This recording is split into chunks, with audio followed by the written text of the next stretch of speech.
again, EC students, welcome to another installment of what we are calling speed sessions. That is just, quick, snappy English online that you can access via Facebook or the likes of our blog. And we can take some simple concepts and ideas, but really maximize our use of English. Now, today I'd like to work on some pronunciation. And often when we enter the US or any English-speaking country, usually around beginner, elementary, depending on our nationality and our culture and the sounds that we're used to producing on a regular basis, plosives, this issue and distinguishing between certain sounds, certain phonemes, it can be quite tricky. And today I'd just like to slow it down, as I like to say, and focus on isolating some of the sounds that we can produce. Now let's have a look at some examples. What do I mean by distinguishing between plosives?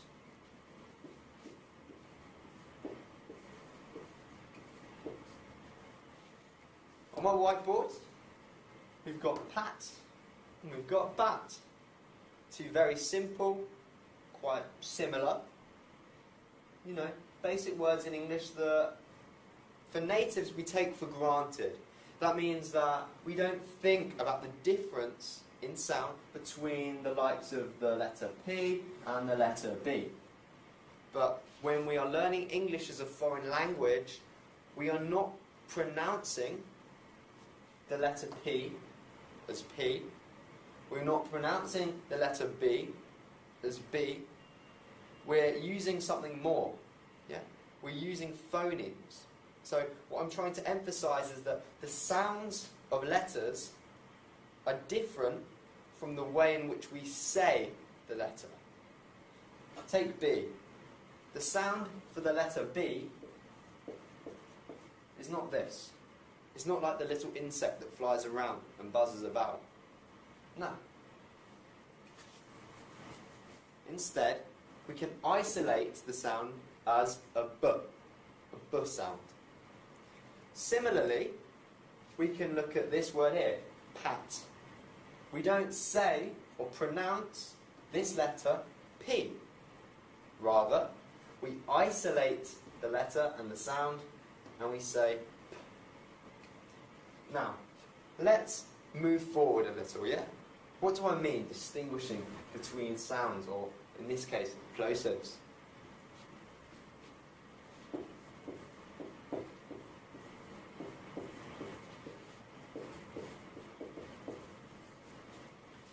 If we take the phoneme B from the letter B, this is what we would refer to as being voiced. And we can test if a phoneme or a sound is voiced by taking our hand and checking our voice box. Now, if I say bat and I say the B correctly, I can feel it. I can feel it in my voice box. It's vibrating. If I speak to myself with my hand right here, I'm going to feel my voice box go up and down all the time. That's because I'm using voiced plosives. Yeah? Let's look at the opposite. Phonemes, sounds that are voiceless. We can take something like pat, again very similar to that of bat, but the P. We get this dash of air, and if we say it by putting our fingers again on our voice box, if we say pat, the sound, or I suppose the movement that we experience is far less than that found in the B letter or the B sound.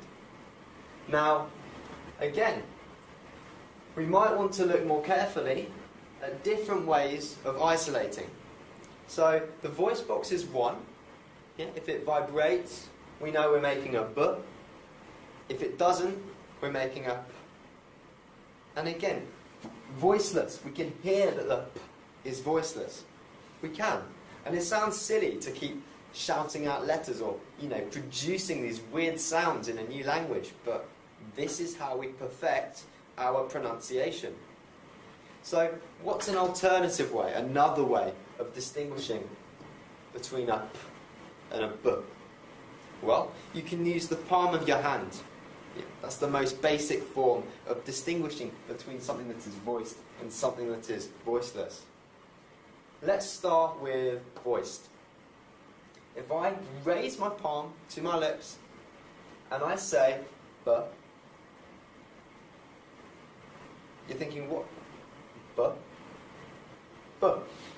It's a little bit strange, isn't it? Like, why are we doing this, Harrison? Well, you'll see in a second. The point is, if we keep our palm up to our lips and then we now say this sound, all of a sudden we're getting this dash of air hit our palm.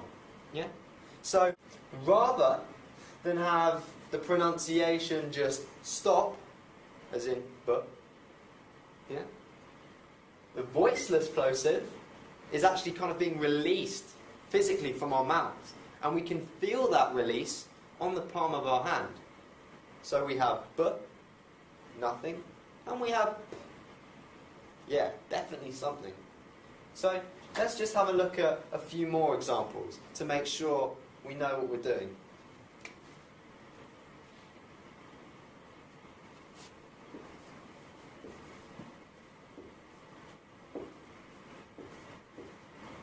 Now, both of these forms, we're looking at the plosives at the beginning of the word. So let's have a look at the end. Why not? Here we have cap, something that you place in your head, and we have a cab. Yeah, something like a taxi cab that I might take into town. But it's a little bit more subtle this time. It's not as noticeable because we've put it at the end of the word.